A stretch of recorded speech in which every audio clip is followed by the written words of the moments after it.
17 വയസ്സുള്ളവർക്ക് March 29 മുതൽ driving licence നേടാം. കാറുകളും മറ്റു ചെറിയ വാഹനങ്ങളും ഓടിക്കാനുള്ള ലൈസൻസാണ് 17 വയസ്സായവർക്ക് ലഭിക്കുക. നേരത്തെ 17 വയസ്സും 6 മാസവും പിന്നിട്ടവർക്ക് മാത്രമേ UAEയിൽ ഡ്രൈവിംഗ് ലൈസൻസ് അപേക്ഷിക്കാൻ സാധിച്ചിരുന്നുള്ളൂ.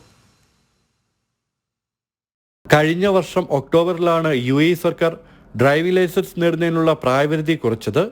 ഇതനുസരിച്ച് കാറുകൾക്ക് ലൈറ്റ് വാഹനങ്ങൾക്കും ലൈസൻസ് നേടുന്നതിനുള്ള ഏറ്റവും കുറഞ്ഞ പ്രായം 18 നിന്ന് 17 മാറി. നിലവിലുള്ള നിയമം അനുസരിച്ച് 17.5 വയസ്സുള്ളവർക്കും ലൈസൻസിനായി രജിസ്റ്റർ ചെയ്യാം. അവർക്ക് ഡ്രൈവിംഗ് പഠിക്കാനും ടെസ്റ്റ് വിജയിക്കാനും കഴിയും.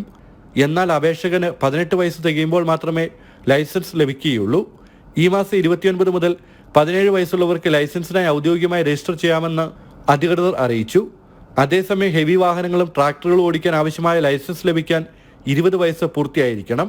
ബസ്സുകൾക്കുള്ള ലൈസൻസിന് അപേക്ഷിക്കുന്നവർക്ക് കുറഞ്ഞത് 21 വയസ്സാണ് വേണ്ടത്. ഗൾഫ് രാജ്യങ്ങളിൽ ഡ്രൈവിംഗ് ലൈസൻസിന്റെ പ്രായപരിധി കുറയ്ക്കുന്ന ആദ്യത്തെ രാജ്യമാണ് UAE. ജനം, ദുബായ്.